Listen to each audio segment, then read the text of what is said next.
नमस्कार दोस्तों, आपका स्वागत है हमारे चैनल हिंदुस्तानी कृषक में। तो किसान भाइयों, आज की वीडियो में हम बात करेंगे कि मूंगी फसल में फूल आने की स्टेज पर हमें कौन कौन सी सावधानी ध्यान में रखनी चाहिए जिससे कि हमारी मूंगी फसल की फ्लावरिंग अधिक हो तथा फूल ड्रॉपिंग भी ना हो और फलियों में दानों का अच्छा भरा हो, दाने चमकदार हो। और साथ ही में बात करेंगे कि हमें इस समय किस प्रकार की दवाइयों का उपयोग करना चाहिए जिनके हमें अच्छे से अच्छे रिजल्ट मिल रहे हों। तो चलिए किसान भाई वीडियो शुरू करते हैं, लेकिन उससे पहले यदि आपने अभी तक चैनल सब्सक्राइब नहीं किया है तो चैनल सब्सक्राइब कर लीजिए। तो किसान भाई, जैसे ही मूंगी फसल में फूल आना स्टार्ट होते हैं तो उसी समय पर हमें अधिक रोगों का अटैक देखने को मिलता है। तो पहली सावधानी तो हमें यही रखना है कि हमारे मूंगी प्लॉट की निगरानी हम प्रतिदिन करें और यदि किसी प्रकार के कीट, इल्ली व फंगस का अटैक है तो हमें तुरंत स्प्रे करना चाहिए, क्योंकि इस समय पर पाउडरी मिल्ड्यू व मारूका इल्ली एवं तम्बाकू इल्ली तथा सेमी लूपर का अधिक अटैक होता है जो कि हमारे फसल के फूलों को खाती हैं व हमें फूल ड्रॉपिंग की समस्या आती है। तो किसान भाइयों, इनके कंट्रोल के लिए आप प्रिवेंटिव इलाज में ही स्प्रे में आप फंगिसाइड, इंसेक्टिसाइड का इस्तेमाल करें। तो किसान भाई, मूंगी फसल में फूल आने की अवस्था बेस्ट स्प्रे के लिए दवाइयों को जानना है तो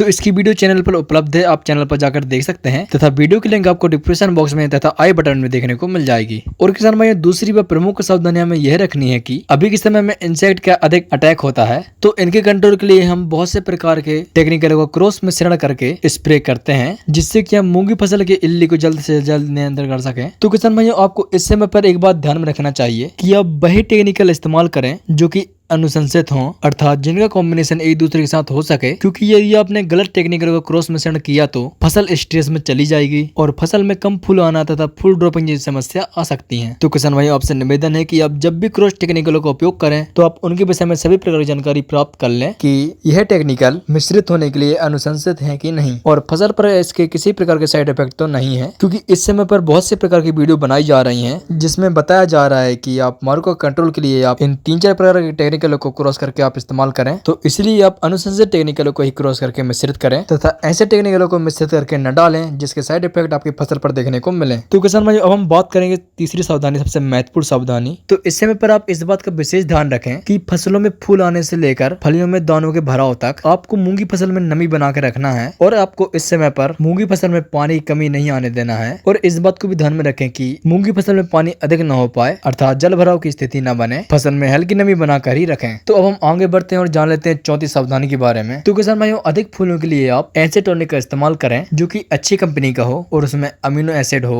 और साथ ही में पौधे को स्ट्रेस मुक्त कर सके। अर्थात यदि किसी प्रकार की दवाई का डोज अधिक हो गया है या फिर पानी की कमी है या फिर पानी अधिक हो गया हो या फिर मौसम परिवर्तन के कारण पौधा स्ट्रेस में हो, तो इन सभी स्ट्रेसों से पौधे को मुक्त करा सके तो आपको इसी प्रकार का पीजीआर लेना है। और किसान भाई, यदि आपको मूंग के बेस्ट पीजीआर के बारे में जानना है तो चैनल पर पहले से एक वीडियो उपलब्ध है, आप उसको जाकर देख सकते हैं जिसकी लिंक आपको डिस्क्रिप्शन बॉक्स में व आई बटन में मिल जाएगी। और किसान भाई, पांचवी व अंतिम सावधानी यह है कि आपको ध्यान रखना है कि अभी के समय में जो अधिक तापमान है अर्थात 40 से 42 डिग्री का, तो इस समय पर आप बेस्ट कंपनी के ही प्रोडक्ट यूज करें, चाहे वो इंसेक्टिसाइड हो या फिर फंगिसाइड हो या फिर कोई टॉनिक हो, क्योंकि बहुत सी कंपनियों के प्रोडक्ट अधिक तापमान के कारण अच्छे रिजल्ट नहीं दे पाते। तो अच्छे रिजल्ट व लंबे समय तक रिजल्ट लेने के लिए आप अच्छी कंपनियों के प्रोडक्ट यूज करें। और किसान भाई, यदि आपको मूंग के बेस्ट कीटनाशकों के बारे में जानकारी चाहिए तो वीडियो चैनल पर उपलब्ध है, आपको वह वीडियो डिस्क्रिप्शन बॉक्स व आई बटन में देखने को मिल जाएगी, आप जाकर देख सकते हैं। तो किसान भाई, यदि आप इन 5 सावधानियों को ध्यान में रखकर मूंग की खेती करते हैं तो आपको एक शानदार उत्पादन प्राप्त होगा और आप कम लागत में भी अधिकतम उत्पादन प्राप्त कर सकते हैं। तो किसान भाई, आपसे निवेदन है कि आप इन सभी बातों को ध्यान में रखें और यदि आपने अभी तक चैनल सब्सक्राइब नहीं किया है तो चैनल सब्सक्राइब कर लीजिए और वीडियो आपको जानकारी लगी हो तो अन्य किसान भाइयों के साथ भी इस वीडियो को साझा करें। मिलते हैं हमारी अगली वीडियो में, जब तक के लिए जय जवान जय किसान।